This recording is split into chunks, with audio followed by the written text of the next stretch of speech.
दोस्तों, जब भी कभी हम काला जादू, तंत्र मंत्र, भूत प्रेतों द्वारा सताए जाने की बात सुनते हैं तो हमारे दिमाग में सिर्फ एक ही जाति का नाम आता है, वो है अघोरी।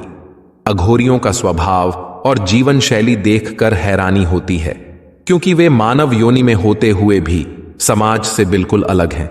जहां सामान्य व्यक्ति अपने जीवन में घर परिवार की खुशहाली और समृद्धि के लिए हमेशा प्रयास करता है, वहीं अघोरी लोग घर परिवार का त्याग करके अपना पूरा जीवन गुप्त विद्याएं सीखने में, मृत व्यक्ति की आत्माओं से बात करने और तंत्र मंत्र से शक्तियां प्राप्त करने में लगा देते हैं। अघोरियों के खाने पीने या रहने के नियम ही अलग नहीं हैं, बल्कि मृत्यु के बाद उनके शरीर को नष्ट करने के लिए भी अलग नियम है, जो आप इस वीडियो में आगे जानेंगे। दोस्तों, अगर सच्चे अघोरियों की बात करें तो वे महान तपस्वी होते हैं, समाज के मानदंडों से बिल्कुल अलग रास्ता चुनते हैं, जिसमें अजीब तरह की परंपराएं और शारीरिक कष्ट भी शामिल हैं। अघोरियों के बारे में एक डरावनी बात भी की जाती है कि उनके पास अलौकिक शक्तियां होती हैं और वे काला जादू भी करते हैं। पर क्या यह सच में सही है?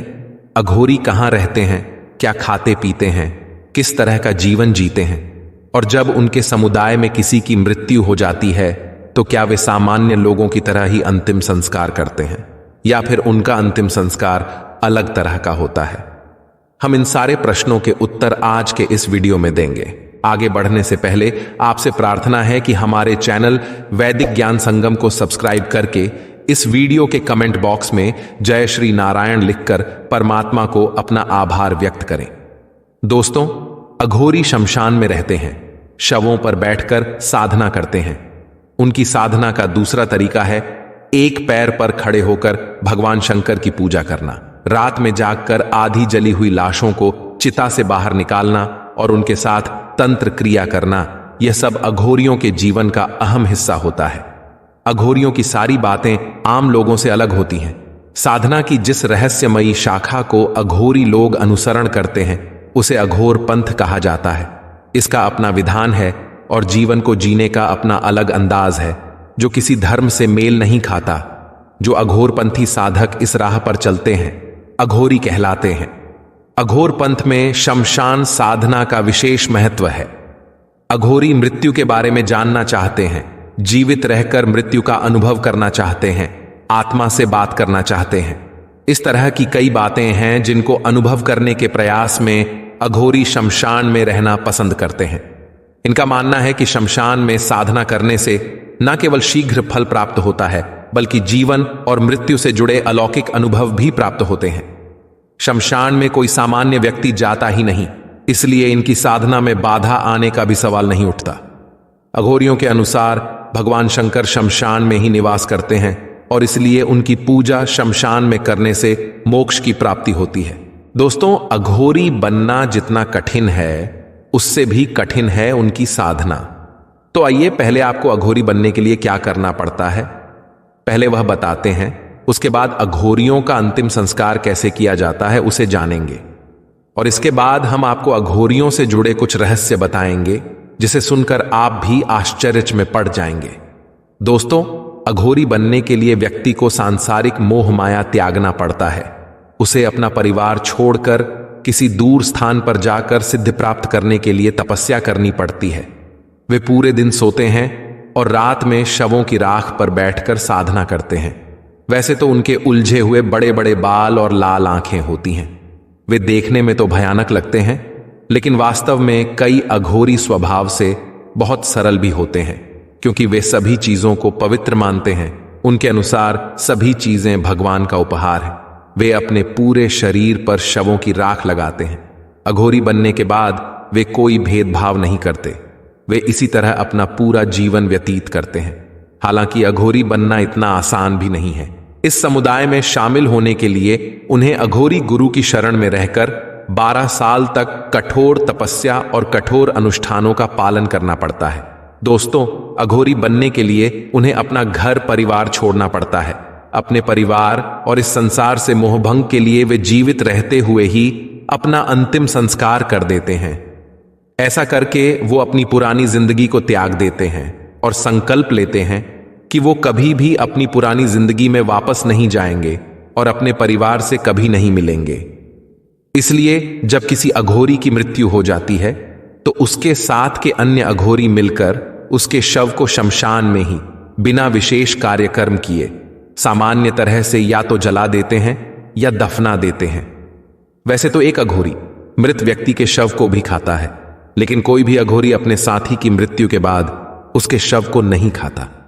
अघोरी सामान्य जीवन नहीं जीते। उनके खाने का तरीका और इसके पीछे उनकी सोच भी बहुत अलग है। जब वे भूखे होते हैं तो वे मांस मदिरा का सेवन करते हैं। ये गोमांस को छोड़कर लगभग सभी प्रकार के मांस खाते हैं। मांस में ये गाय का मांस इसलिए नहीं खाते क्योंकि शिव के भक्त होने के कारण ये गाय की भी पूजा करते हैं। ये लोग मरे हुए मनुष्यों का मांस भी खाने से परहेज नहीं करते। इसके अलावा ये सड़ी गली चीजें, मलमूत्र भी खाने से नहीं हिचकिचाते। उन्हें किसी भी चीज से घृणा नहीं होती है। वे शव की खोपड़ी को एक बर्तन के रूप में उपयोग करते हैं और उसमें से मदिरा पान करते हैं। इसके अलावा आजकल के अघोरी चरस और गांजा का भी सेवन करते हैं। इतना अजीब खाने पीने के पीछे सच्चे अघोरियों की सोच होती है कि किसी भी स्वादिष्ट भोजन से जो सुख की प्राप्ति होती है वह उनकी साधना में बाधक है। इसलिए वो हमेशा स्वादहीन ऐसा भोजन करते हैं जिससे सिर्फ उनका शरीर जीवित रह सके और भोजन के प्रति उनकी उदासीनता बनी रहे। अघोरियों के अनुसार मानव खोपड़ी इस संसार के सत्य का प्रतीक है। साधक का काम खोपड़ी में जो भी ऊर्जा है उसे जागृत करना है। शव खोपड़ी के माध्यम से वे जो कुछ भी करते हैं उसके दौरान नकारात्मक ऊर्जाएं भी सामने आती हैं। ये शक्तियां अकाल मृत्यु या एक्सीडेंट में मरे हुए किसी इंसान की आत्मा की होती है जिसे मुक्ति नहीं मिली होती। उस आत्मा की शांति के लिए वे अनुष्ठान करते हैं और सिद्धि प्राप्त करते हैं। इस आत्मा को अघोरी लोग मदिरा और मांस का सेवन भी करवाते हैं। कुछ प्रेत आत्माएं कभी कभी साधना में बाधा डालने का प्रयास करती हैं। इसीलिए शमशान में भूतों से बचने के लिए अघोरियों के पास एक विशेष मंत्र होता है। साधना से पहले अघोरी अगरबत्ती, धूप बत्ती और दीपक जलाता है और फिर उस खास मंत्र का जाप करते हुए चिता और अपने चारों ओर एक रेखा खींचता है। फिर तुतई बजाते हुए साधना शुरू होती है। ऐसा करके अघोरी अन्य भूत प्रेतों को चिता में विघ्न डालने से रोकता है। दोस्तों, बहुत से अघोरी तंत्र मंत्र की सहायता से इस ब्रह्मांड में मौजूद प्रेत आत्माओं की सिद्धि करते हैं। कुछ अघोरी इन प्रेतात्माओं की सिद्धि करके लोगों का भला करते हैं, लेकिन कुछ अघोरी इन प्रेतात्माओं की सिद्धि करके लोगों का बुरा भी करते हैं। माना जाता है कि अघोरी बहुत क्रोधी और जिद्दी होते हैं। अगर उन्हें किसी से कुछ चाहिए तो वह चीज लेकर ही छोड़ते हैं, नहीं तो श्राप दे देते हैं। माना जाता है कि उनका श्राप मरने के बाद भी लोगों का पीछा नहीं छोड़ता, यहां तक कि उनके वंशजों को भी इस श्राप का परिणाम भुगतना पड़ता है। मान्यता यहां तक है कि यदि कोई अघोरी किसी से क्रोधित होकर मर जाता है तो मरने के बाद उसकी आत्मा तंत्र साधना की शक्ति से सामान्य आत्मा के मुकाबले कहीं अधिक शक्तिशाली हो जाती है और न केवल उस व्यक्ति को बल्कि उससे जुड़े सभी लोगों को नुकसान पहुंचाती है और कभी कभी यह विध्वंसक रूप से बहुत भयानक होता है। इसीलिए कहा जाता है कि कभी किसी अघोरी को कुपित नहीं करना चाहिए। ये बात हम आपको एक उदाहरण से समझाते हैं।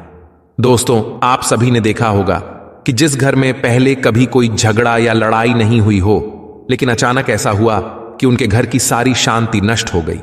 घर में लड़ाई, झगड़े, क्लेश होने लगे। या कभी कभी आपने देखा होगा कि परिवार के किसी सदस्य पर अचानक भूत प्रेत का साया आ जाता है, अर्थात कोई व्यक्ति किसी दुष्टात्मा के वश में हो जाता है। जब उसे किसी ओझा के पास ले जाया जाता है तो पता चलता है कि किसी ने दुश्मनी के कारण तंत्र मंत्र से यह काम किया है।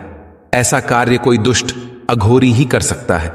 लेकिन दोस्तों, कोई भी सच्चा अघोरी अपनी शक्ति का दुरुपयोग करके किसी को कोई नुकसान नहीं पहुंचाता।